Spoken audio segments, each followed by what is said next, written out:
ఆయన యందు మనసుండడం అలవాటైపోయిన వాడెవరో ఆయనను ఈశ్వరుణ్ణి చేరకుండా ఆపగలిగినది లేదు.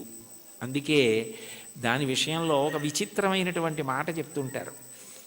ఆఖరికి భగవంతుని యందు ఐక్యమైపోయే స్థితిలో కూడా భక్తి యొక్క దార్ఢ్యం ఎలా ఉంటుందంటేట, ఇంకా భగవత్ సేవ ఎందే ప్రీతి పొందుంటుందిట. అయ్యో చూడండి, దానికి నేను మీకు ఒక ఉదాహరణ చెప్పాలంటే, నాకు కూతురుంది, కొడుకున్నాడు. నా కూతుర్ని నేను ఎంతో ప్రేమగా పెంచి పెద్ద చేశాను, చదివించాను. దానికి పెళ్లి సంబంధం నేనే చూశాను. యోగ్యమైన వరుడు, మంచి కుటుంబం అని దానికి పెళ్లి చెయ్యాలని అబ్బో చాలా కష్టపడ్డాను. నేను కట్టుకున్న ఇల్లు ఒకటి అమ్మేశాను. పెద్దాపురం నాకున్నది ఆ ఇల్లు ఒక్కటే, అది అమ్మేశాను. ఇప్పుడు వేరే ఇల్లు కట్టుకున్నాను అనుకోండి కాకినాడలో. ఆ ఇల్లు అమ్మేశాను. ఆ డబ్బు పెట్టి ఎంతో బాగా పెళ్లి చెయ్యాలని ఎంతో తాపత్రయపడి దానికి నిజంగా అంత బాగా పెళ్లి చేసి కన్యాదానం చేసేసి ఇంటికొచ్చి బావురుమని ఇచ్చాను పూజామందిరంలో. అయ్యో నా కూతురు వెళ్ళిపోతోంది అత్తారింటికని. నేనే కదా కూతురికి పెళ్లి సంబంధం చూసింది, నేనే కదా అవన్నీ చేసింది, మరి కూతురు వెళ్ళిపోతోందని ఏడుపు ఏమిటి అంటే, ఎంత నేననుకుని ఇచ్చేస్తున్నా కూతురు నా ఇంట్లోంచి వెళ్ళిపోతోందని ఏడిచినట్టు భగవంతుని యొక్క భక్తిట మోక్షాన్ని కూడా ఒక స్థితిలో అమ్మో ఆయన ఎందుకు కలిసిపోవడమేనా, ఆయన్ని సేవించడానికి ఇంక అవకాశం ఉంటుందా అంటుంది. భక్తి యొక్క దార్ఢ్యం అలా ఉంటుంది. దానికి సుప్రభాతంలో ఒక విచిత్రమైన శ్లోకం ఉంటుంది, నేను ఇప్పుడు చదువుతుంటాను. అందులో ఆ శ్లోకంలో ఒక మాట అంటారు. అందులో స్వామివారిని స్వర్గాపవర్గ నిరపేక్ష నిజాంతరంగా కల్పాగమా కలనయా కులతాం లభంతే శ్రీవేంకటాచలపతే తవ సుప్రభాతం అంటారు. స్వర్గాపవర్గ నిరపేక్ష నిజాంతరంగా తద్గోపురాగ్రశిఖరాణి నిరీక్షమాణా. స్వర్గము అపవర్గము, ఉత్తమలోక ప్రాప్తి, మోక్షము ఏమిస్తున్నా కూడాట వెళ్ళిపోతూ వెళ్ళిపోతూ ఆనందనిలయ విమానం చూసి అవన్నీ మాకొద్ది ఇక్కడ ఉంటామంటారట. అంటే భక్తి యొక్క తాత్పర్యం అలా ఉంటుంది. ఆ మనసు భజించి సేవించడానికి అలవాటు పడిపోయిన వాడు పతనం అయ్యేటట్టుగా చూడగలిగినది లోకంలో ఉంటుందా? వాడికి ఆకాశం అడ్డం కాదు, పాతాళం అడ్డం కాదు. పైకి వెళ్ళేవాడికి పాతాళం అడ్డం ఏమిటి?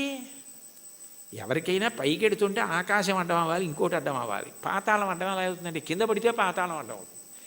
బాగా కింద పడిపోదాం అనుకున్నానండి, నాకు పాతాళ లోకం అడ్డొచ్చింది అనాలి. ఈశ్వరుణ్ణి చేరాలనుకున్నవాడు పైకి ఎడతాడు కానీ కిందకి ఎడతాడా? అంటే ఒకవేళ ఓ తప్పు చేసి కిందకి వెళ్ళిపోయినా ఈశ్వరుడు వాడిని ఏం బాధ పెట్టడు. వాణ్ణి మళ్ళీ పైకెత్తే పూచి ఆయనే తీసుకుని పైకెత్తుతాడు. అందుకని పాతాళం అవడం అవదు, కింద పడ్డా కూడా వాడికి అంత కింద పడ్డా అంత పైకి ఎక్కుతాడు. దానికి ఉందా అంటే ఉంది. ఉదాహరణ బలిచక్రవర్తే ఉన్నాడు. అంత ఇంద్రుణ్ణి గెలుద్దామనుకున్నవాడు గెలవలేక గురువుగారిని శుక్రాచార్యుల వారిని పట్టుకుని విశ్వజిత్ యాగం చేసి అగ్నిహోత్రంలోంచి బంగారు రథం, గుర్రాలు, గొప్ప గొడుగు, అక్షయబాణ తూణీరాలు, ధనస్సు అన్నీ పొంది ఇంద్రుణ్ణి ఓడించి అంత గొప్పవాడైతే ఇంద్రుడు బృహస్పతి దగ్గరికి వెళ్ళాడు. ఆయన గురువుగారు శుక్రాచార్యుల వారిని ఆశ్రయించాడు. నేను మా గురువుగారు మీ దగ్గరికి వచ్చాను, నేను ఎలా ఓడించాలి బలిచక్రవర్తిని అని అడిగాడు. నేనా శుక్రుడా వదిలేయి, గురువుల అనుగ్రహం పొందిన వాణ్ణి పాడు చెయ్యగలిగిన వాడు ఉండడు. బలమునవానికి వృద్ధి వచ్చే గురువుగారి మాటల వల్ల వృద్ధిలోకి వచ్చాడు. వారి పాటింపకిక మీద వాడి చెడును. ఒకనాడు గురువుగారి మాట వినడవు, అప్పుడు పాడైపోతాడు. అప్పటి వరకు నువ్వు ఎదురు చూడంతే. గురువుగారి మాట వినకుండా ఎప్పుడు ఉంటాడో అప్పటి వరకు ఎదురు చూస్తూ ఉండన్నాడు. గురువుగారి మాట వినకుండా చేయగలిగిన వాడెవరు? ఆ తెలివితేటలు ఒక్క విష్ణువే. అందుకే ఆయన వామనమూర్తిగా వచ్చాడు. వచ్చి 3 అడుగులు చాలన్నాడు. 3 అడుగులు ఏమిట్రా బాబు, నేను మహారాజుని, నువ్వు ఏమైనా అడుగు, గొడుగు, ఆఖరికి నీకు నేను ఏవైనా పెద్ద పెద్దవి ఇస్తాను తప్ప ఇది ఎక్కడి ప్రారంధం, నువ్వేమో 3 అడుగుల నేల ఇమ్మంటా ఏమిటి, 3 అడుగుల నేల అడక్కు, ఇంకేమైనా అడుగు, ఇంకేమైనా అడుగని పాపం ఎన్ని అడిగాడు. వరచేలములో, మాడలో, ఫలములో, వన్యంబులో, గోవులో, హరులో, రత్నములో, రథములో, విభృష్ణాన్నమో, కన్యలో, కరులో, కాంచనమో, నికేతనములో, భూములో, ధరణీఖండమో కాక ఏమడిగేదో ధాత్రి సురేంద్రోత్తమ, ఏం కావాలో అడుగన్నాడు. అబ్బెబ్బే ఒంటివాడ నాకు 1-2 అడుగుల మేరయిమ్ము సొమ్ము మేరయ్యొల్ల కోర్కె తీర బ్రహ్మ కూకటి ముట్టెద దానకుతుక సాంద్ర దానవేంద్ర, నేను ఒంటివాణ్ణి, నాకు 1-2 3 అడుగులు అన్నాడు. 2 అడుగులతో భూమి ఆకాశాలు కొలిచి 1 అడుగు బలిచక్రవర్తి తల మీద పెడతాడు. 1-2 అన్నాడు, 3 అడుగులు అనలేదు. ఇమ్మన్నాడు. ఇస్తానన్నాడు. ఇస్తానంటే శుక్రాచార్యులు వారు పరిగెత్తుకొచ్చారు. ఒరే నాయన, వచ్చినవాడు విష్ణువురా, ఇవ్వకు పాడైపోతామన్నారు. విష్ణువు అయితే మాత్రం నాకు పట్టిన గొప్పతనం ఎవరికి పట్టింది? ఆదిన్ శ్రీసతి కొప్పుపై తనువుపై అంశోత్తరీయంబుపై పాదాబ్జంబులపై కపోలతటిపై పాలిండ్లపై నూత్న మర్యాదంచెందు కరంబు క్రిందగుట ఆపైనా కరంబుంట మేల్ కాదే రజ్యము గిజ్జమున్ సతతమే కాయంబు నా పాయమే. అందరికీ అన్ని ఇచ్చే లక్ష్మీపతి, లక్ష్మీదేవి ఒంటి మీద చెయ్యేస్తే ఆవిడ అబ్బాని పొంగిపోయేటటువంటి చెయ్యి కింద అవడమా, పైన నేను చెయ్యి పెట్టి ఇవ్వడమా? ఇది చాలు, పోతే పోని అన్నాడు. గురువుగారి మాట తిరస్కరించాడు. పోయింది రాజ్యం అంతా. 3వ అడుగు ఎక్కన పెట్టనన్నాడు. నా సునృతంబుగా నినుడువదు నా జివ్వ బొంకజాల నాకు బొంకు లేదు, నీ 3వ పదము నిజము నా శిరమున నెలవు చేసి పెట్టు ఈశ్వర అన్నాడు. నేను అబద్ధం అన్నాయా, 3వ అడుగు ఇక్కడ పెట్టేయన్నాడు. పాతాళానికి తొక్కేశాడు. అంటే పడిపోయాడా? ఏదైనా పోగొట్టుకున్నాడు కానీ మాట తప్పకుండా భక్తితో అలాగే నిలబడ్డాడు. ఆ భక్తికి ఆయన ఏం చేశాడు? తాత్కాలికంగా నువ్వు అలా ఉంటావు, కానీ సావర్ణి మనువు వేళకు దేవేంద్రుడుండకు నితడు దేవతలకు దుర్భాసితమకు నాచోటికి రావింతును అందు మీద రక్షింతు దయన్. నేను సావర్ణి మనువు వేళకి ఇతన్ని నేను దేవేంద్రుణ్ణి చేస్తాను, అప్పుడు ఎవరు ఇతన్ని ఏం చేయరు. ఇతను పాతాళంలో ఉన్నా నా సుదర్శన చక్రం కాపాడుతుంది, రోగాలుండవు, ఇతన్ని ఎవ్వరూ ధిక్కరించడానికి వీల్లేదు. ఇతను దేవేంద్ర పదవి అయిపోయిన తర్వాత చూడ్డానికి కూడా వీలు కాని వైకుంఠానికి ఇతన్ని పిలిపించి నా యందు ఐక్యం చేసుకుంటానని వరం ఇచ్చాడు. పాతాళానికి పోతే మాత్రం ఏమైనా అడ్డమైందా? మళ్ళీ ఎగిరి ఎంత దూరం వెళ్ళాడు, ఏ స్థాయికి వెళ్ళాడు? భగవంతుని యందు భక్తి నిలబడినది నిజమైతే నిన్ను అడ్డగలిగినది లేదు. అటువంటి వాడికి కైలాసమే కనపడినా బ్రహ్మలోకమే కనపడినా త్రోవలో వెళ్ళిపోతున్నప్పుడు ఒక వ్యక్తి దాహం తీర్చుకోవడానికి ఆగి ఒక్కసారి చలివేంద్రంలో నీళ్లు తాగి వెళ్ళిపోయినట్టు ఆగి చూసి వెళ్ళిపోయే లోకాలే తప్ప అబ్బాయి ఇవి బాగున్నాయని వాడు ఆగిపోడు. అవే బ్రహ్మలోకం. కైలాసాదులు కూడా ఆయనకి త్రోవలోకి వచ్చినా అమరావతి వచ్చినా స్వర్గమే వచ్చినా ఆయన ఆగడం. ఎందుకంటే ఆయన దృష్టి అంతా ఎప్పుడూ భగవంతుని యందు రమిస్తూ ఉంటుంది, ఆయన ఎందే కలుస్తాడు. దానికి కావలసినది సద్గురు బోధ అంటారు. చెప్పకుండా చెప్పడం, అన్యాపదేశోపదేశము అని పైకి చెప్పకుండా చెప్పడం. నేర్చుకోవలసినది ఏమిటంటే ఎప్పుడూ భగవంతుణ్ణి స్మరించగలిగినటువంటి మనసుని నీలో నువ్వే పెంపొందించుకో.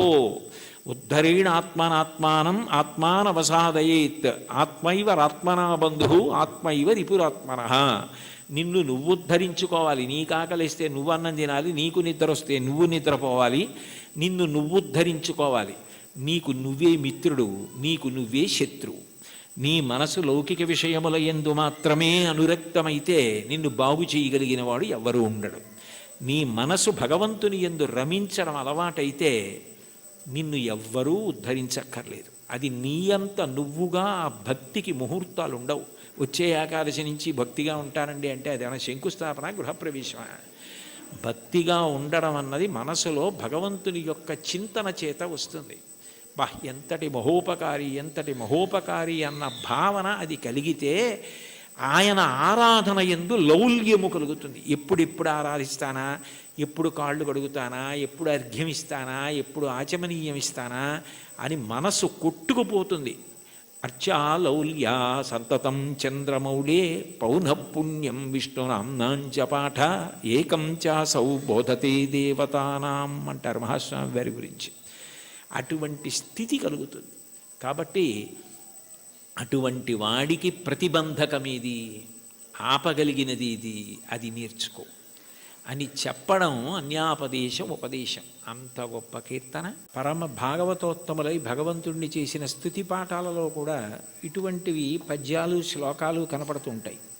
ఈ కీర్తనకి సంబంధించినంత వరకు ఎదురుగుండా ఉన్నటువంటి వెంకటేశ్వరుణ్ణి, తిరుమలలో విరాజమానుడైన వెంకటేశ్వర స్వామి వారి ఎదుట నిలబడి, అది కేవలం ప్రతిమ అన్న భావన కాకుండా ఆయన వెంకటేశ్వరుడే, ఆయన సాక్షాత్తు శ్రీమన్నారాయణుడే అన్న భావనతో అన్నమాచార్యుల వారు మాట్లాడుతున్నటువంటి కీర్తన. అంటే యద్భావం తద్భవతి. అసలు ముందు మనం ఆరాధన చేసే మూర్తి అది విగ్రహం కాదు, అది పరమాత్మ అన్న భావన మనకుంటే పరమాత్మగానే ప్రతిస్పందిస్తాడు. వెంకటేశ్వరుణ్ణి దర్శించినటువంటి అన్నమాచార్యుల వారు ఆయన సాక్షాత్ శ్రీ మహావిష్ణువే అన్న ఉద్దేశ్యంతో ఆయనతో మాట్లాడుతున్న కీర్తన. అందుకే నేను నువ్వు నన్ను చూచి నువ్వు అన్న మాటలతో ఆయనతో మాట్లాడుతున్న సంబోధనతో ప్రారంభమైంది. అందులో అంటారు, నన్ను చూచి హరి నువ్వు నవ్వకుండేవా. నన్ను చూసి నువ్వు నవ్వకుండా ఉండలేవు, నాకు అర్థమైంది. అయితే నవ్వడం అనేటటువంటి మాటలో పరిహాసం చేయడం ఒక ఎత్తు.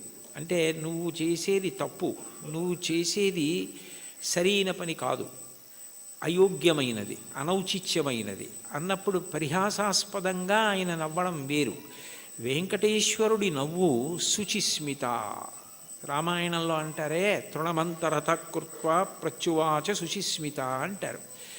ఒక కన్నతల్లి పసిబిడ్డడి యొక్క అమాయకత్వానికి ఎంత శుద్ధమైన నవ్వు నవ్వుతుందో, ఎంత పవిత్రమైన నవ్వు నవ్వుతుందో, భగవంతుని యొక్క నవ్వు అంత పవిత్రంగా ఉంటుంది మనం చేసే అమాయకపు పనులు చూసి.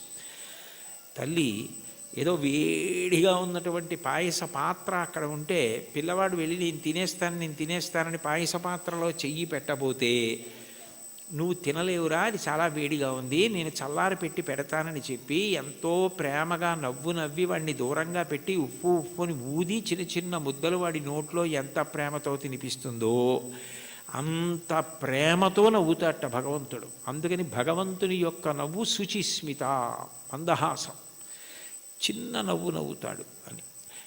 అందుకని మూకశంకర్లు మందస్మిత శతకం చేశారు. 100 శ్లోకములు ఆయన నవ్వు మీద చేశారు, అమ్మవారి నవ్వు మీద.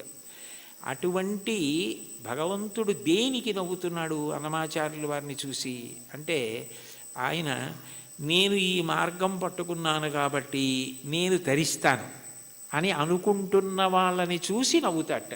ఎందుకని అంటే, ఏ మార్గం మీరు పట్టుకున్నా అది ఎక్కడ వరకు తీసుకెళ్ళగలదు అంటే భగవంతుడు ఉన్న చోటుకి తీసుకెళ్ళగలదు, భగవద్ దర్శనం చేయించలేదు.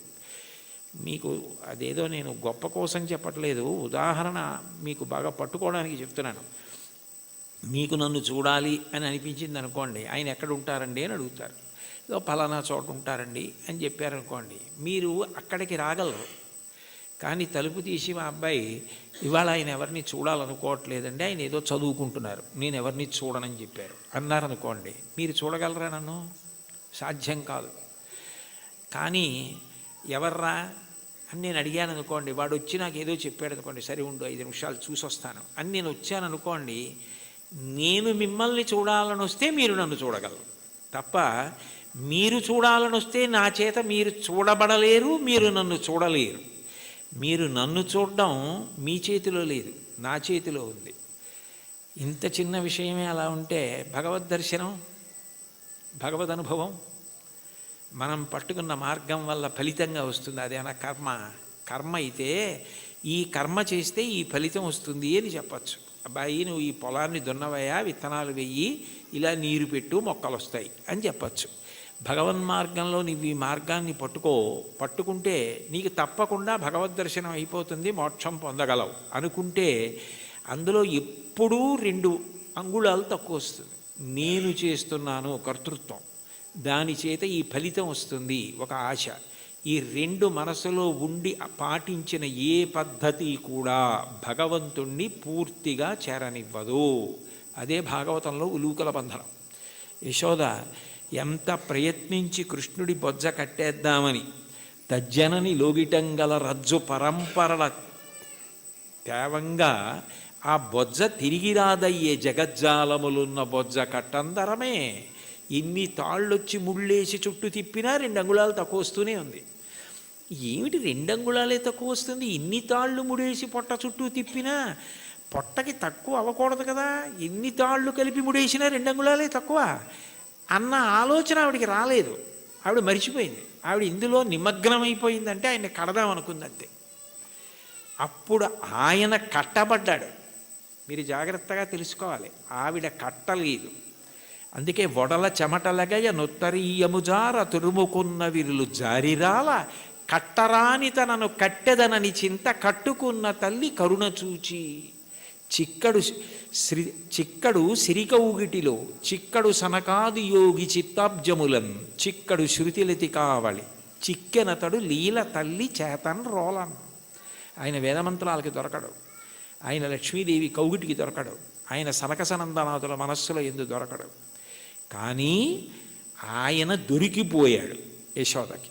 ఎందుకు దొరికిపోయాడు అంటే ఆమె ఎందుకు చేస్తోందన్నది ఆమె మరిచిపోయి ఆయన ఆయనని కట్టడం అన్న దాంట్లో 2 అంగుళాలు తక్కువ వచ్చాయన్నది ఆవిడ మరిచిపోయినప్పుడు కట్టబడ్డాడు.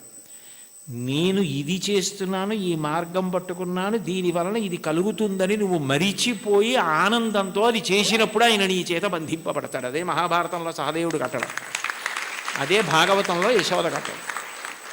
అది లేనప్పుడు నేను ఒకటి పట్టుకుని ఇదిగో ఇది చేసుకొచ్చేస్తున్నాను కాబట్టి నీ దగ్గరికి వచ్చేస్తున్నాను, నువ్వు నాకు వశపడిపోతావంటే నేను గొప్ప ఆయన గొప్ప. అప్పుడు దానికి ఒక పాఠ్య ప్రణాళిక ఉంది, ఇలా చేసేస్తే ఆయన దొరికిపోతాడు. అలా ఎక్కడుంది స్వామి, అలా ఉందా అని చెప్పడానికి మనసుకు గోచరమా మాటలకు గోచరమా? మనసుకి నువ్వు దొరికిపోతావా? ఎలా దొరికిపోతావు? పటకార అంటారు లోకంలో. పటకార అంటే కింద మరుగుపాల గిన్నె ఉంటుంది, పైన నా చేత్తో పట్టుకుంటే పటకార ఏం చేస్తుంది? మరుగుపాల గిన్నెని పట్టుకుంటుంది. నేను గట్టిగా పట్టుకుని పక్కన దింపేస్తాను మరుగుపాల గిన్నెని. ఆ మరుగుపాల గిన్నెని పట్టుకున్న పటకార నేనే పట్టుకుంటున్నాను మరుగుపాలని అనుకుంది అనుకోండి, నేను పైన పట్టుకోవడం మానేశాను అనుకోండి, పట్టుకోగలదా? నేను పట్టుకుంటుంది కాబట్టి దాని పేరు పటకారని పేరు. ఈశ్వరుడి యొక్క చైతన్యము పడితే మనసు పనిచేస్తుంది. అసలు ఈశ్వర చైతన్యం పడకుండా మనసు ఎలా పనిచేస్తుంది? సంకల్ప వికల్పములు ఎక్కడి నుంచి వస్తాయి? నానాఛిద్రఘటోదర స్థిత మహాదీప ప్రభాభాస్వరం జ్ఞానం యస్యతు చక్షురాదికరణ ద్వారా బహిస్పందతే జానామీతి తమైవ భాంతమనుభాచ్యేత సమస్తం జగత్ తస్మై శ్రీ గురుమూర్తయే నమ ఇదం శ్రీ దక్షిణామూర్తయే అంటారు దక్షిణామూర్తి అష్టకంలో. మనసు మాత్రం ఆయన ప్రభావం, వాక్కు ఆయన ఇచ్చినది. నేను ఇప్పుడు దీనికి ఇలా వ్యాఖ్యానం చేయాలంటే నేను ఎన్ని రోజులు చదువుకురాను దాన్ని? ఇక్కడ ఉన్న సమయాన్ని బట్టి ఏదో చెప్పాలంతే. నాకేదో భావన వచ్చిందనుకోండి, ఆ భావన నాలో కదిలినప్పుడు మూలాధార చక్రం దగ్గర నుంచి పైకొచ్చిన గాలి బ్రహ్మరంధ్రం దగ్గరికి వెడితే నువ్వు అట్లా నిర్గమించకూడదు, సమయం రాలేదని వెనక్కి తోసేస్తే నోటిలోకి వచ్చి నిలబడిన వాయువుని నాలుక కదిలి నొక్కితే సొట్టలు పడి గాలి అక్షరములై నా నోట్లోంచి బయటకు వస్తున్నప్పుడు అక్షరములు పదములై పదములు వాక్యములై నా భావనని పట్టుకుని ఆకాశగతమై వచ్చి మీ చెవులలోంచి లోపలికి వెడితే నా భావాలు మీ భావాలు అవుతున్నాయి. సభాభ్యస్ సభాపతిభ్యశ్చ భో నమో నమో. అది చేస్తున్నవాడెవరు? నేను మాట్లాడుతున్నానంటే అర్థం ఎక్కడుంది దానికి? ఇది నేను వెళ్ళిపోయిన తర్వాత నేనే చెప్పాను వ్యాఖ్యానం అంటే ఇది అది చెప్పింది, నేను చెప్పింది అది చెప్పింది. ఇది నాకు మైకు, నేను ఆయనకి మైకు. లోపల నుండి ఆయన చెప్తే నేను మైకు తప్ప నేను చెప్పడం ఏమిటి? అది తెలిసిన్న వాళ్ళు నేనన్న మాట అనలేదు. పలికెడిది భాగవతమట, పలికించు విభుండు రామభద్రుండట. నే పలికిన భవహరమవునట, పలికెద వీరుండుగాథ పలుకగనేలా. నా స్వాతంత్రం ఎందుకు? ఆయన ఏది పలికిస్తే అది పలుకుతాడు తప్ప నేనన్నది ఏం లేదన్నారు పోతన గారు. ఏమిటి అంత భాగవతాన్ని ఆంధ్రీకరించిన మహానుభావుడు. కాబట్టి దీనికి ఇది మార్గం అన్నది ఎక్కడుంది అసలు? ఈ మాటల చేత ఆయన వశపడిపోతాడు. నేను ఇన్ని ప్రవచనాలు చేశాను కాబట్టి నేను ఖచ్చితంగా భగవంతుణ్ణి చేరిపోతాను అని ఎట్లా చెప్తావు? ఆయన అనుగ్రహం నీ చేత మాట్లాడించింది. నీవు మాట్లాడడంలో నిన్ను నువ్వు మరిచిపోతే మాట్లాడడం నీ నిప్పి మరిచిపోవడానికి, నీ బాధ మరిచిపోవడానికి కూడా కారణమైపోతాయి. నిజంగా నీకేదో నిప్పిగా ఉంది, అయినా మాట్లాడడంలో నువ్వు ఆ నొప్పి మరిచిపోతున్నావు అంటే అన్నీ మరిచిపోవడానికి నీకున్నది సాధనం అయిపోతాయి. అప్పుడు ఈశ్వరుడు వశపడతాడు. తప్ప ఇది నాకు మార్గము, దీనికి ఇది ప్రయోజనము అని అనుకున్నంతకాలం నువ్వు వశపడతావా స్వామి? అంత అమాయకుడివా? అది సాధ్యమా? అంటే ఆ మైమరుపు రావాలి. అందుకే మీరు చూడండి, తన్మయుడైపోయాడండి అంటారు. తన్మయుడైపోయాడండి అన్న మాటకు అర్థం ఏమిటి? తత్ యందు మయమైపోయాడు. ఏమంటే మరి దొంగ మీ జేబులోంచి డబ్బులు తీసేస్తుంటే మీకు తెలియలేదా అన్నారనుకోండి, ఆ శోభారాజు గారు కీర్తన పాడుతున్నారండి, దాంట్లో తన్మయం అయిపోయానంటాడు. అంటే మనసంతా ఆవిడ కీర్తన యందు మగ్నం అయిపోయింది. దొంగ జేబులో చేయి పెట్టడం కానీ డబ్బులు తీయడం కానీ తెలియలేదు. చర్మానికి స్పర్శ ఉండదా? ఉంది. కానీ ఎందుకు తెలుసుకోలేకపోయింది? అంటే మనసు పాట యందు తన్మయం అయిపోయింది. అలా నువ్వు ఏది చేస్తున్నావో దాని ద్వారా నువ్వు తన్మయమైపోతే అప్పుడు ఈశ్వరుడు వశపడతాడు.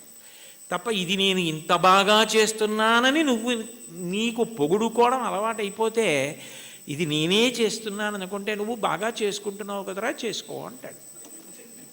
అది తన్మయానికి కారణమై, అందుకే చిట్ట చివరికి ఏదైనా ఎక్కడికి వెళ్ళాలి అంటే మౌనమునందు పర్యవసించాలి. చిట్ట చివరికి సంగీతము నాదమునందు, శబ్దం ఎక్కడ పుడుతోందో అక్కడ లయమైపోతుంది. నాదతను మనిషం శంకరం అంటారు త్యాగరాజస్వామి. అందుకే ఆ నాదము శంకర శరీరము, దాని యందు లయం అవ్వాలి. ఇక్కడ ఉన్నారు కదా మంజు భార్గవి గారు, శంకరాభరణంలో ఆయన ఏదో ఉరిమి ఉరుములు మెరిసే మెరుపుల చిరుచిరు నవ్వులు కాబోలు, సరిసరి నటనలు కాబోలు అని పరవశాన శిరసు గంగా ధరకు జారెన శివగంగ నాగానలహరి నువ్వు మునుగంగా అని పరవశించిన పరమశివుడు తల కిందకి జింపి చూస్తేట గంగ కింద పడి ఈయన తడిసిపోయేట. ఈయన గానలహరిలో ఆయన మురిగిపోయేట. అప్పుడు ఒక్క క్షణం ఆగిపోయాడు అనుకోండి, అప్పుడు నాదోపాసన చేసిన వాడను నీవాడను నేనైతే, అది నాదమునందు ఉపాసన. మౌనమునందు వెళ్ళిపోవాలి. శ్రీశైల శృంగకు హరేషు కదోపలప్స్యే గాత్రం యదామ మలతాహ పరివేష్టయంతి కర్ణే యదాహ విరచయంతి ఖగాశ్చ నీడాస్. అప్పుడు వీడు కదలడు అని నమ్మకం వచ్చి తీగలు చుట్టుకుంటాయి. వీడు కదలడు అని నమ్మకం వచ్చి పక్షి చెవుల్లో పుల్లలు పెట్టి గూడు పెడుతుంది. వీడు కదలడు అని నమ్మి పక్షులు వాసం చేసి గుడ్లు పెట్టి పొదిగి అరుస్తాయి. అయినా కదలడు. ఎందుకనంటే తన్మయుడై ఉన్నాడు. అది సమాధి స్థితి. ఆ స్థితికి వెళ్ళినవాడు అనుభవిస్తున్నాడు ఈశ్వరుణ్ణి. వాడు జీవన్ముక్తుడవుతున్నాడు. వాడి శరీరము పడిపోయినప్పుడు విదేహమోక్షాన్ని పొందాడు. శరీరం పోయింది, ఇంకా అంతటా పరివ్యాత్మమైన ఆత్మ అయ్యాడు. ఆ తన్మయావస్థ పొందడానికి ఇది సోపానము కావాలి తప్ప, ఇది నాకున్న ప్రజ్ఞాని నాకు నేను 10 మాటలు మిడిసిపడడానికి కారణమైనంత కాలము ఈశ్వర నిన్ను చేరడానికి ఎట్లా హేతు అవుతుంది? నువ్వు నవ్వవా నన్ను చూసి? అయ్యపిచ్చాడా అని అమాయకుడైన బిడ్డను చూసి తల్లి నవ్వినట్టు నవ్వుతాడు. అయితే ఏ తల్లి నవ్విందో ఆ తల్లే పాయసం పడితే, నవ్విన పరమాత్మ ఏం చేస్తాడు? తద్దోషాన్ని దిద్దుతాడు. ఇది నీ ఎందు పోవడానికి నేను దిద్దుతానంటాడు. అందుకని గురు రూపంలో ఆయనే వచ్చి దీన్ని నువ్వు ఇట్లా వాడుకో, ఇది నీకు దీనికి కారణం కావాలి అని ఆ తన్మయావస్థని కల్పిస్తాడు. అది భగవంతుణ్ణి చేరడానికి కారణమవుతుంది. అందుకని చరణాల్లో అంటున్నారు, ఇది ఈశ్వరుడు ఉన్న చోటని నేను ఎట్లా తెలుసుకోగలను? అంతటా ఉన్నాడు, ఇందుగలడందులేడని సందేహములతో చక్రి సర్వోపగతుండెందెందు వెదకి చూచిన అందందే కలడు దానవగ్రణి వింటే. ఇక్కడ ఉన్నవాడిని అయితే చూడగలను, అంతటా ఉన్నాడంటే ఎలా చూస్తాను? ఆ జ్ఞానము కలగాలి. ఆ జ్ఞానం ఎవరివ్వాలి? ఆయన ఇవ్వాలి. కాబట్టి ఉన్న చోటెరుగుదునా ఓయి అంటే పలికేవా? అతిశయం మనసులో ఉండిపోతే ఓయి అని పిలిస్తే నువ్వు పలుకుతావా? సాధ్యమా? నేనేమైనా ఒక గదిలోంచి ఒక గదిలోకి వెళ్ళిపోయినట్టు నీ దగ్గరికి పరమపదానికి వచ్చి వెళ్ళిపోగలిగినంత సమర్థున్నా? నా వల్ల సాధ్యం అవుతుందా? ఇంత పారవశ్యం ఉండి ఇంత గొప్పగా విష్ణు సంకీర్తన చేయగలిగినటువంటి మహాజ్ఞాని, భక్తి వైరాగ్యము కలిగినటువంటి వారు తన మీద పెట్టుకుని నన్ను చూసి నువ్వు నవ్వవా అని పాడడంలో ఉన్న గొప్పతనం ఏమిటంటే, వీరిని చూసి నువ్వు నవ్వవా అని రాశారనుకోండి అతిశయం అవుతుంది. అందుకని నిజానికి ఆ హేయ గుణములు లేకపోయినా తన యందు ఆరోపించుకోవడం పరమ భక్తికి తార్కాణం. అది భక్తి యొక్క చరమస్థితి. భక్తిలో ఏమవుతుందంటే ఆ అపార వినయం వస్తుంది. నేనెంతటి వాడిని, నా యందు ఏది ఉన్నది ఈశ్వర విభూతి తప్ప, యద్యద్ విభూతిమత్సత్వం శ్రీమదుర్జితమేవ వా తత్తదేవావగచ్చస్త్వం మమ తేజోంశ సంభవం. నా యందు ఏ తేజస్సున్నా అది ఈశ్వరుడి అనుగ్రహం. ఆయన తేజస్సు తప్ప నాది కాదు. ఆయన ఉపసంహారం చేస్తే ఎంతసేపు, ఆయన అనుగ్రహించాడు కాబట్టి నడుస్తోంది అన్న వినయం ఎక్కడుంటుందో అక్కడ అనుగ్రహం ఉంటుంది. అందుకే మీరు చూడండి, మహాత్ములైన వారెవ్వరూ ఈ వినయం తప్పరు. అంతటి మహానుభావుడు శంకరాచార్యులు వారు పశుమాం సర్వజ్ఞ ప్రథిత కృపయా పాలయ విభో అన్నారు. నేను పశువుని, నువ్వు పశుపతివి అన్నారు. అవినయమపనయ విష్ణోహో అన్నారు షట్పదీ స్తోత్రంలో. నాకు అవినయాన్ని తీసి వినయాన్ని కటాక్షించు స్వామి అన్నారు. భాగవతోత్తముల యొక్క గొప్ప గుణం ఏమిటంటే ఎప్పుడు వారు ఇది నాది అన్న భావన పొందరు. వారికి అన్నింటికన్నా చదవడానికి భయమైంది ఏమైనా ఉంటే ఏంటంటే సన్మానపత్రం. ఎందుకంటే అది చదువుకుంటే నేను ఇంత వాడిని ఏమైనా అభిప్రాయాలు ఏర్పడిపోతాయేమో అని భయపడి కనపడకుండా దాచేది ఏదైనా ఉంటే సన్మానపత్రమే తప్ప, ఇది నా యందు ఉన్న విభూతి నా గొప్ప అని అనుకుంటే దూరం జరగడం అవలా. అది ఆయన నన్ను లాక్కోవడానికి కట్టుకున్న తాడు. ఆయన తాడు కట్టి నన్ను లాక్కుంటున్నాడు. అంటే రాగస్వరూప పాశాఢ్య, ఈ రాగము తీసి ఆవిడ భక్తిపాశం వేసి తన దగ్గరికి లాక్కుంటోంది. నాకే ఉంది, ఏమీ లేదు, నేనేం పెద్ద చదువుకోలేదు, మహావిద్వాంసుణ్ణి గాను, సమస్త శాస్త్రములు తెలిసిన్నవాణ్ణి గాను, అయినా వీడెలా తరించాలి? అందుకని వీడికి ఏదో 4 మాటలు మాట్లాడడం అన్న లక్షణాన్ని ఇస్తే తగుదునమ్మా అని బయలుదేరుతాడు. ఏదో గంటన్నర మాట్లాడతాడు. ఇది అడ్డు పెట్టి నా దగ్గరికి లాక్కుంటానని ఆయనే ఆ పాశం వేసి తన దగ్గరికి లాక్కుంటున్నాడు. ఇదంతా నాదే అంటే నేను మాట్లాడకపోతే ఈ మైక్ ఎంతో, ఆయన మాట్లాడకపోతే నేను అంతే. అది తెలుసుకుంటే చాలు. ఆ వినయాన్ని ప్రతిపాదించి ఈశ్వరుణ్ణి చేరడానికి మార్గములు కావు. ఏ మార్గము పట్టినా ఆ మార్గము ద్వారా నువ్వు కాదు కర్తృత్వంతో చేరేది. ప్రీతి పొంది ఈశ్వరుడు ఆక్కోవాలి, ప్రీతి పొంది ఈశ్వరుడు కలుపుకోవాలని గుర్తుపెట్టుకో, వినయాన్ని నిలబెట్టుకో. అది తాత్పర్యం కీర్తనకి. చాలు. ఏకశబ్ద సమ్యజ్ఞాత సృష్టప్రయుక్త స్వర్గే లోకే కామదుగ్భవతి. ఒక్క మాట అంటే మనని ఉద్దేశించి తనని తాను ఉద్దేశించుకుని అంటున్నట్టుగా ఇంకింతకన్నా ఏం కావాలి? హరినామ సౌఖ్యామృతము.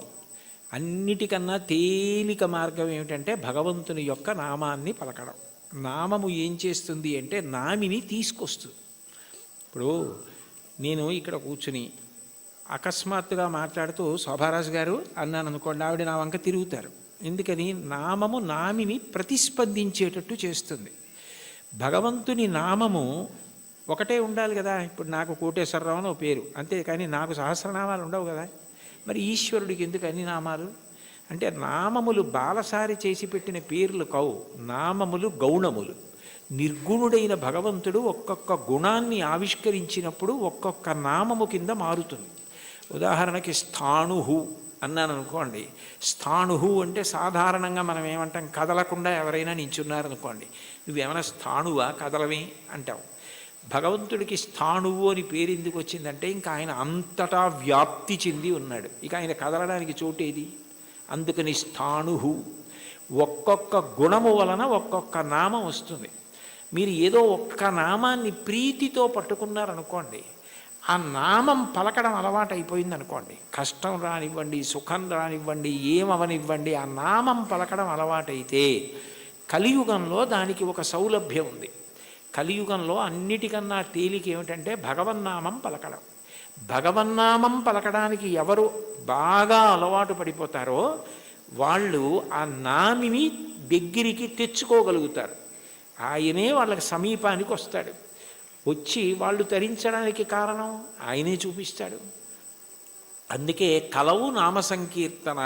కలియుగంలో భగవంతుని నామం పట్టుకోవడం కన్నా తేలిక మార్గము వేరొకటి లేదు. నాకు మంత్రం రాదు, తంత్రం రాదు, యజ్ఞం రాదు, యాగం రాదు, రాని వాటి గురించి విచారించకు.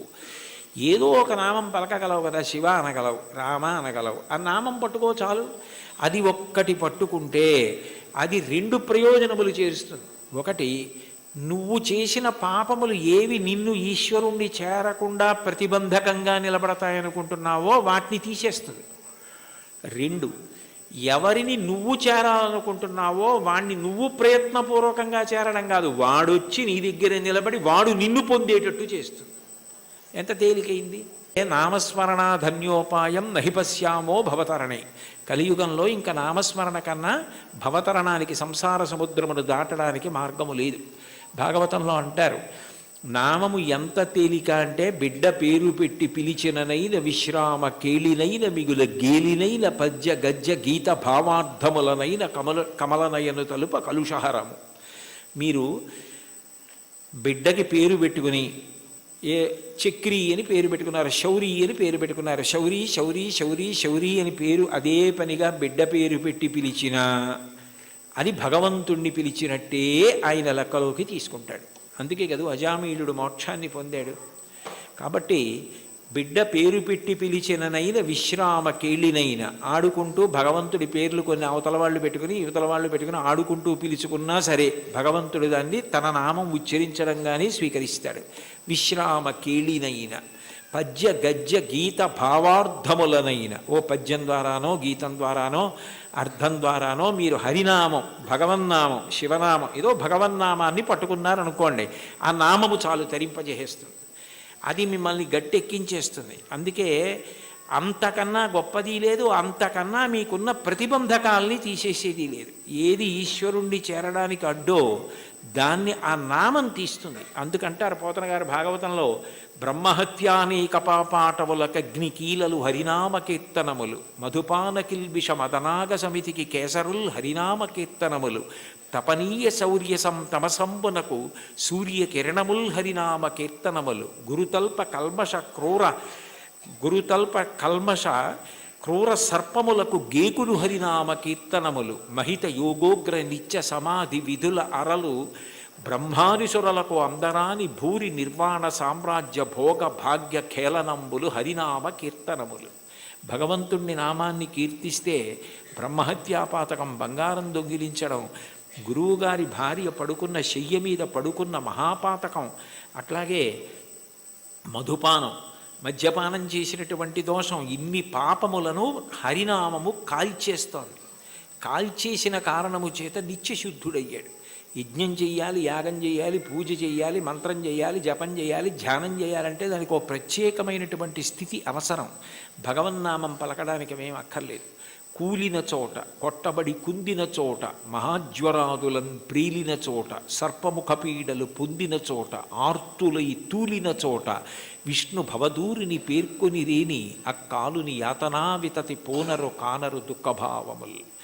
కూలినప్పుడు, కింద పడ్డప్పుడు, పాము కనపడినప్పుడు, ఏదో తగిలి పడిపోయినప్పుడు, జ్వరం వచ్చినప్పుడు భగవన్నామం పలకడం అలవాటైనటువంటి వాడు భగవంతుణ్ణి పొందుతాడు. కలియుగంలో భగవన్నామం పలకడం కన్నా తేలికైన మార్గము వేరొకటి లేదు. నీకు హరినామ సంకీర్తనం కన్నా, ఆయన నామం పలకడం కన్నా ముక్తి పొందడానికి కానీ, ఇహమునందు సమస్త సౌఖ్యములను పొందడానికి కానీ వేరొక తేలికైన మార్గం ఉండదు. చూడండి, ఏదైనా ఇచ్చి చాలదా, ఇది సరిపోదా నీకు అంటారు. అంటే ఇంకింతకన్నా ఏం కావాలి? చాలదా? హరినామ సౌఖ్యామృతము. హరినామము అన్న సౌఖ్యామృతం అది. ఆ అమృతం, ఆ నామం పలికిన వాడు ఎవరున్నాడో ఇక వాడు సమస్తమును దాటిపోతాడు.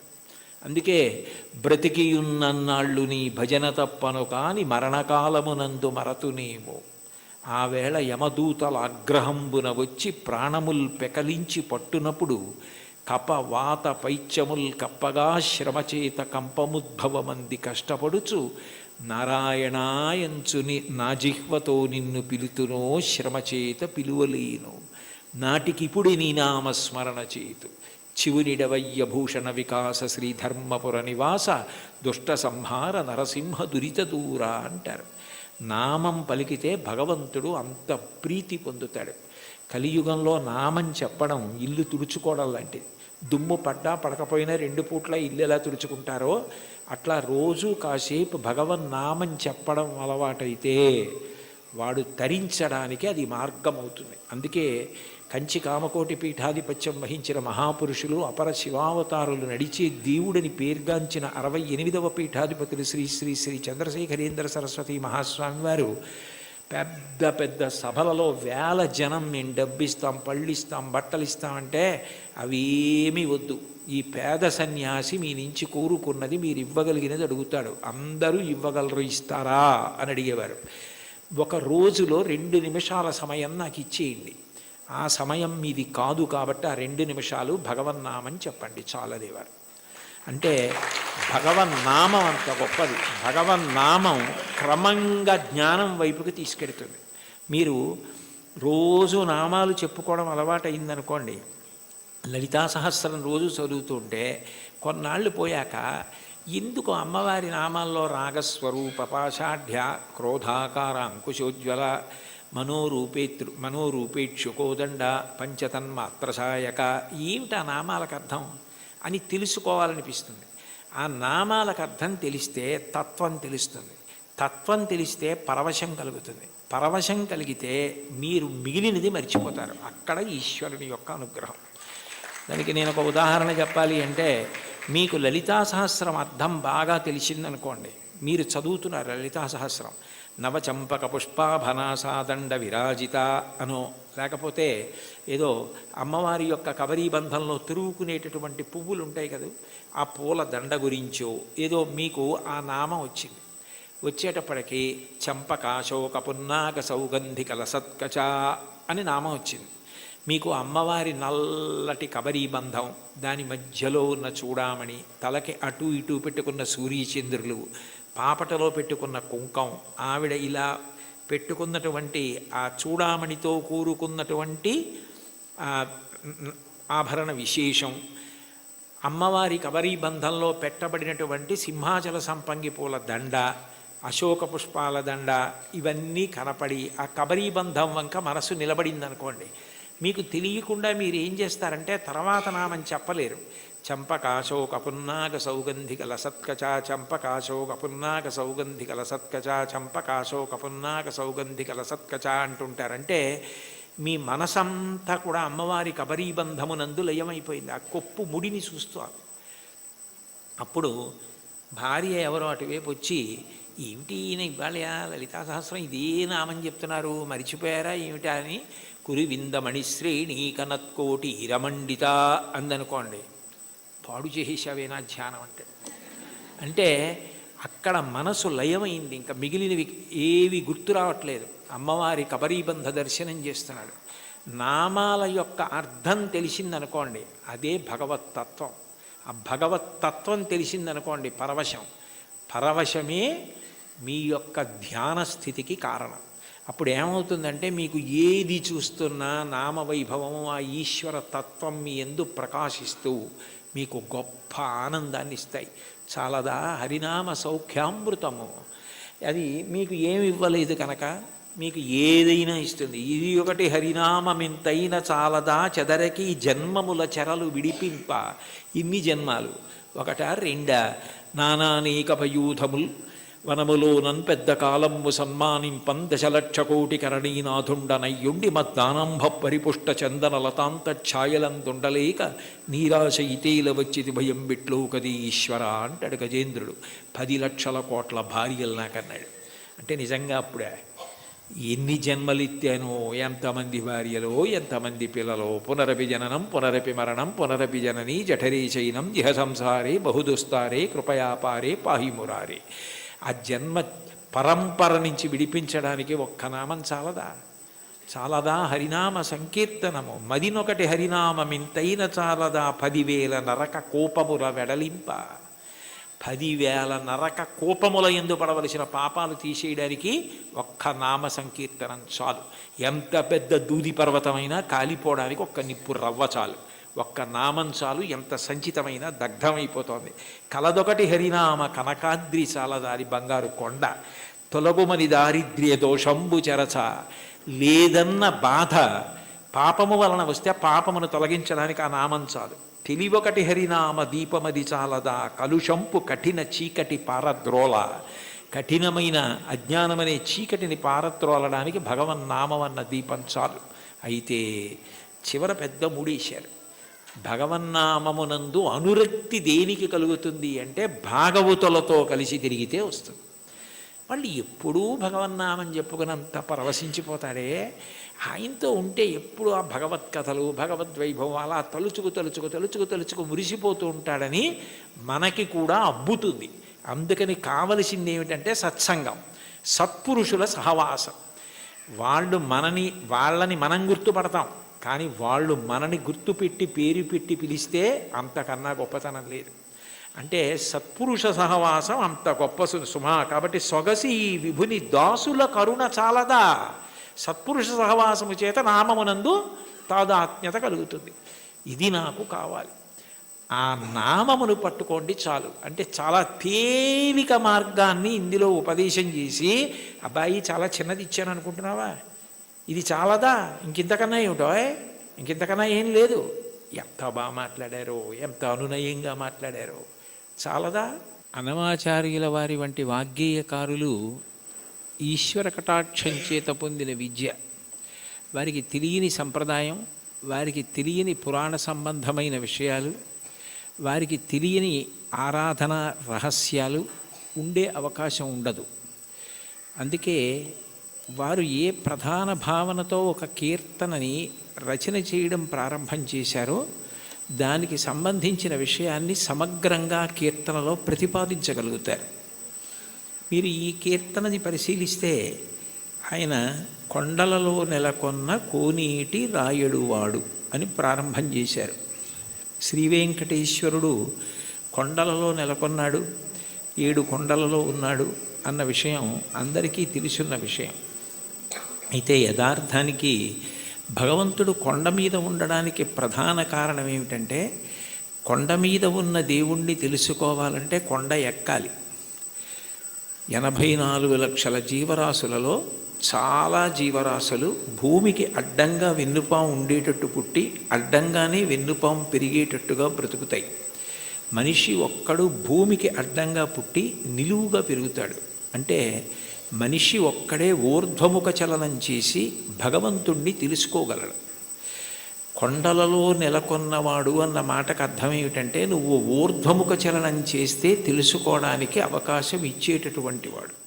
అందుకనే ఆయన ఆనందనిలయ విమానమనందు ఉంటాడు. అసలు ఈశ్వరుడికి పర్యాయ పదం ఆనందం. కృష్ణుడి పేరు కూడా నిజానికి కృష్ అంటే నిరతిశయ ఆనంద ఘనము. అటువంటి ఆనంద స్వరూపమైన భగవంతుడు నీకు అనుభవంలోకి రావాలి అంటే నువ్వు ఊర్ధ్వముఖ చలనం చెయ్యాలి. ఆయన కోనేటి రాయడు. సర్వసాధారణంగా నదుల యొక్క తీరాలలో ఈశ్వర దేవాలయాలు ప్రతిష్ఠితమవుతూ ఉంటాయి. అక్కడ స్వయంభూగా వ్యక్తమవుతూ ఉంటాడు. కానీ వెంకటేశ్వరుడు మాత్రం స్వామి పుష్కరిణికి ఎనలేని ప్రాధాన్యతనిచ్చి దాని పేరే స్వామి పుష్కరిణి అయింది. శ్రీ వెంకటేశ్వర సుప్రభాతానికి సంబంధించి మనం ఇచ్చే మంగళహారతి శ్లోకాల్లో కూడా శ్రీవైకుంఠ విరక్తాయ స్వామి పుష్కరిణీ తటే రమయా రమమాణాయ వెంకటేశాయ మంగళం అంటాం. వైకుంఠమునందు విరక్తి చెంది స్వామి పుష్కరిణి తటమునందు నివసించుతున్నవాడా అని పిలుస్తారు. దీనికి సంబంధించి బ్రహ్మపురాణంలో ఒక విశేషం కనపడుతుంది. సరస్వతీ నది ఒకప్పుడు గంగానది కన్నా తాను గొప్పది కావాలి అని భగవంతుడిని ఉద్దేశించి తపస్సు చేసింది. మనకి శాస్త్రములను పరిశీలిస్తే దేనికైనా పరిష్కారం ఏది సాధించాలన్నా దానికి సాధనము తపస్సు. అసలు ఈ సృష్టి ప్రారంభంలో భగవంతుడు వాడిన మొట్టమొదటి మాట తపస్సు అంత గొప్పది. అందుకని గంగానది కన్నా తాను గొప్పది కావాలని సరస్వతీ నది తపస్సు చేయడం మొదలుపెట్టింది. పులస్త్య బ్రహ్మ అక్కడికి వచ్చారు. పులస్త్య బ్రహ్మ వచ్చినప్పుడు సరస్వతీ నదికి అధిష్టాన దేవత ఉంటుంది. ఆవిడికే కాదు, ప్రతి నదికి అధిష్టాన దేవత ఉంటుంది. ఆ అధిష్టాన దేవత అనుగ్రహించినప్పుడు ఒక రూపంతో ప్రత్యక్షమై కనపడుతుంది. అందుకే భాగవతంలో పరీక్షిత్ ప్రాయోపవేశం చేసినప్పుడు అమ్మా అని పిలిచిన నరు పొమ్మ అని ముక్తి కడకు బుత్తువట, కృపన్ లెమ్మా నీ రూపముతో రమ్మా నాకెదురంగ గంగ రమ్యతరంగా అంటాడు. కాశీఖండంలో శ్రీనాథుడు కూడా గంగ అధిష్టాన దేవత ప్రాణోత్క్రమణమవుతున్న వాళ్ళని వచ్చి ఎలా అనుగ్రహిస్తుందో చెప్తాడు. ప్రత్యక్షమై వచ్చి భాగీరథి గంగ మృదుల హస్తము సాచి మీను నివురు అంటాడు. అటువంటి సరస్వతీ నదికి కూడా అధిష్టాన దేవత ఉంటుంది. ఆవిడ తపమాచరిస్తోంది గంగ కన్నా గొప్పది కావాలి అని. గంగానదికి ఒక ప్రాముఖ్యత ఉంది. ఆవిడ ఒక్కతే త్రిపథగా అంటే 3 లోకముల యందు ప్రవహిస్తుంది. ఆమె స్వర్గలోకంలో ప్రవహిస్తే మందాకిని, భూమి యందు ప్రవహిస్తే భాగీరథి, పాతాళమునందు ప్రవహిస్తే భోగవతి. 3 లోకముల యందు ప్రవహించేది త్రిమూర్తుల యొక్క స్పర్శ కలిగినది గంగానది ఒక్కటే. బ్రహ్మకమండలంలో ఆయన నిత్య వ్యాపారము చేసుకోవడానికి అంటే నిత్యకర్మ చేయడానికి ఉపయుక్తమవుతుంది. ఆదావాది పితామహస్య నియమ వ్యాపార పాత్రీజలం అంటారు శంకరాచార్యులు వారు గంగాష్టకం చేస్తూ. ఆ తర్వాత బలిచక్రవర్తి వామనమూర్తికి 3 అడుగుల నేల దానం చేసినప్పుడు ఆ వామనమూర్తి భూమిని కొలిచి ఆకాశాన్నంతటినీ కొలిచేస్తూ పెరిగిపోయాడు. ఇంతంతై వటుడింతయై మరియు తానింతై అభోవీధిపై అంతైతో యదమండలగ్రమణ కల్లంతై ప్రభారాశిపై అంతై చంద్రునకంతయి ధ్రువినిపై అంతై మహర్వాటిపై అంతై సత్యపథోన్నతుండగుచు బ్రహ్మాండాంత సంవర్ధియ్యి అని. అలా పెరిగిపోతున్నప్పుడు ఆయన పాదం వస్తోంది. చూడండి మీ పాదం మా ఇంట్లో పెట్టండి అంటారు. మీ పాదం మా ఇంట్లో పెట్టండి అంటే వాళ్ళ ఇంట్లో కూర్చుని పాదం జాపి వాళ్ళ ఇంట్లో పెడతాడా? కాదు. మీ పాదం మా ఇంట్లో పెట్టండి అంటే మీరు మా ఇంటికి రెండని. విష్ణుపాదం వస్తోంది అంటే విష్ణు వస్తున్నారని. విష్ణువెవరు? బ్రహ్మగారికి తండ్రి. అందుకని బ్రహ్మగారు గబగబా సత్యలోకంలోంచి బయటికి వచ్చి మా నాన్నగారి పాదం బయటకు వస్తోంది, కొడుకుగా మా నాన్నగారు వస్తున్నప్పుడు ఆయన కాళ్ళు కడగడం నా కర్తవ్యం అని తన పుట్టిల్లిద పొమ్మటంచునజుడున్ తన్నాభి పంకీరుహంబు నిరీక్షించి నటించి ఉన్నత పదంబున్ గాంచి తత్పాదశీచనముంచేస కమండలూదకములన్ చల్లించి తత్తోయముల్ వినివీధిన్ ప్రవహించే దేవనదిగా విశ్వాత్ము కీర్తి ప్రభన్ అంటారు. బ్రహ్మగారు విష్ణుపాదములు గడిగారు ఆ గంగాజలాలతో. తర్వాత భగీరథుడు తపస్సు చేస్తే గంగ పైనుంచి కింద పడుతున్నప్పుడు మధ్యలో పరమేశ్వరుడు దాన్ని పట్టాడు. భవాంగపతితంతోయం పవిత్రమితి పస్పృశు అంటారు రామాయణం బాలకాండలో. శివుడి యొక్క శరీరానికి అంతటికీ తగిలి గంగ ప్రవహించింది. 3 మూర్తుల యొక్క స్పర్శని పొందింది. జహ్ను మహర్షి తాగి బయటికి వదిలిపెట్టారు. తస్మాత్ జహ్నుసుతా గంగా ప్రోచ్యతే జాహ్నవీతి చ అంటారు వాల్మీకి మహర్షి రామాయణంలో. జహ్నువు తాగి శరీరంలోంచి బయటికి వదిలిపెట్టారు కాబట్టి జాహ్నవి అయింది. ఋషి తీసుకొచ్చారు కాబట్టి ఋషి స్పర్శని పొందింది, అంటే జహ్నువు శరీరంలోంచి వచ్చింది. భగీరథుడు రాజర్షి, రాజు తీసుకొచ్చాడు కాబట్టి ఒక ధర్మం కోసం తీసుకొచ్చాడు కాబట్టి అంత పవిత్రమూర్తి అయి సగరులను ఉద్ధరించింది. అంత గొప్పదైన గంగతో సరస్వతి పోటీ పడి తపస్సు చేసింది. ఆ సమయంలో పులస్త్య బ్రహ్మ వచ్చారు. పులస్త్య బ్రహ్మ అంటే రావణ బ్రహ్మకి తాతగారు. రావణ బ్రహ్మ తండ్రి విశ్వవసో బ్రహ్మ, విశ్వవసో బ్రహ్మ తండ్రి పులస్త్య బ్రహ్మ. పులస్త్య బ్రహ్మ బ్రహ్మమానసపుత్రుడు, అంటే తిన్నగా బ్రహ్మగారి యొక్క మనసులోంచి ఆవిర్భవించినటువంటి వాడు. అంత గొప్పవాడైన పులస్త్య బ్రహ్మ వస్తే సరస్వతీ నది తపస్సు చేస్తున్నాను కదా, ఇప్పుడు నేను లేవవలసిన అవసరం ఏముందని లేవలేదు, స్వాగతం పలకలేదు, అర్ఘ్యపాద్యాదులు ఇవ్వలేదు. ఎంత పూజలో ఉన్నా, ఎంత వ్రతంలో ఉన్నా, ఎంత గొప్ప కార్యం చేస్తున్నా మహాత్ములు వచ్చినప్పుడు లేచి నిలబడి అర్ఘ్యపాద్యాదులు ఇవ్వాలి. అలా ఇవ్వకపోతే పరమదోషం కలుగుతుంది. గజేంద్రమోక్షణ ఘట్టంలో కూడా ఇంద్రజుమ్న మహారాజు గారు అగస్త్యుడు వచ్చి లేచి నిలబడి నమస్కరించి అర్ఘ్యపాద్యాదులు ఇవ్వని కారణం చేతనే గజయోని ఎందు పుట్టవలసి వచ్చింది.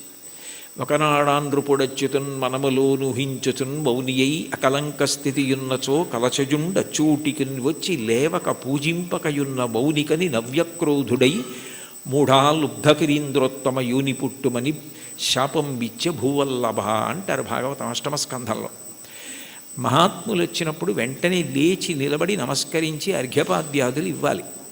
అలా ఇవ్వలేదు కాబట్టి అది కట్టి కుడిపేస్తుంది, చాలా పెద్ద పాపం అయిపోతుందన్న దయాహృదయంతో పులస్త్య బ్రహ్మ నువ్వు ఏ కోరికతో తపస్సు చేస్తున్నావో అది నీకు సిద్ధించకుండుగాక అని శపించాడు. ఆమె చాలా కిన్నురాలైంది. ఇంత గొప్ప కోరికతో నేను తపస్సు చేస్తున్నాను, ఈయన నా కోరిక తీరకూడదని శపించాడు అని బాధపడి ఈయన బ్రహ్మ యొక్క వంశంలో బ్రహ్మమానసపుత్రుడై వచ్చాడు. కొడుకు విశ్వవసో బ్రహ్మ. ఆ తర్వాత ఎంత గొప్పవాళ్ళు రావాలో ఈ వంశంలో, నీ వంశము రాక్షస వంశమైపోతుంది, బ్రహ్మకోవిదులు రారు, ఇక పైన రాక్షసులు పుడతారు నీ వంశంలో అని శపించింది. ఆయన చాలా బాధపడి, నువ్వు నన్ను ఇట్లా శపించావు, ఆమె త్రిపథ గంగ, ఆమెతో సమానం ఎట్లా కాగలవు, అందుకని నీ దోషము పోయేటట్టు, దాని వలన నీకు ఇబ్బంది రాకుండా ఉండేటట్టు నువ్వు ఎటూ గంగతో సమానం కావడం సాధ్యం కాదు, కాబట్టి నేను దానినే శాపవాక్కుగా వదిలే. కానీ నువ్వు నా పట్ల చాలా క్రౌర్యంతో ప్రవర్తించి నా వంశమే రాక్షస వంశం అవ్వాలని శపించావు, శాపావకాశం ఇమ్మన్నాడు. అంటే సరస్వతీ నది అందరూ రాక్షసులైన ఒకడు మహాధర్మాత్ముడు నీ వంశంలో పుడతాడని అందుకే విభీషణుడు పుట్టాడు. తర్వాత సరస్వతీ నది మళ్ళీ తపస్సు చేస్తే నారాయణుడు ప్రత్యక్షమై, గంగతో సమానం నువ్వు కావడం సాధ్యం కాదు, ఆమె త్రిపథగా, అందుకని అట్లాంటి వరం ఇవ్వలేను, కానీ నేను నీకు ఒక ప్రత్యేకమైన వరం ఇస్తున్నాను. సృష్టిలో ఎక్కడా లేని ఒక గొప్ప పుష్కరిణివి నువ్వు అవుతావు. నీ యందు 300 కోట్ల తీర్థములు వచ్చి చేరుతాయి. తీర్థం అంటేనే ఋషుల యొక్క నియమాలు, తపఫలాలు అందులో నిక్షేపింపబడి ఉంటాయి. అటువంటి 300 కోట్ల తీర్థములు నీ యందు ప్రవేశిస్తాయి. కలియుగంలో నేను శ్రీవేంకటేశ్వరుడు అన్న పేరుతో అవతరించినప్పుడు నీ పుష్కరిణి సమీపంలో అవతరిస్తాను. అవతరించినప్పుడు ఎందరో వచ్చి నీ యందు స్నానం చేసి కృతార్థులవుతారు. పుష్కరిణిలలో నీకన్నా గొప్పది ఇక ఉండదు, నువ్వే గొప్పదాని అవుతావు. నీకంత గొప్ప వరం ఇస్తున్నానని వరం ఇచ్చాడు. అందుకని సరస్వతీ నది పుష్కరిణిగా వచ్చింది. స్వామి పుష్కరిణిగా వస్తే శ్రీ వెంకటేశ్వరుడు సాక్షాత్ శ్రీమన్నారాయణుడు వెంకటేశ్వరుడిగా అవతరించాడు.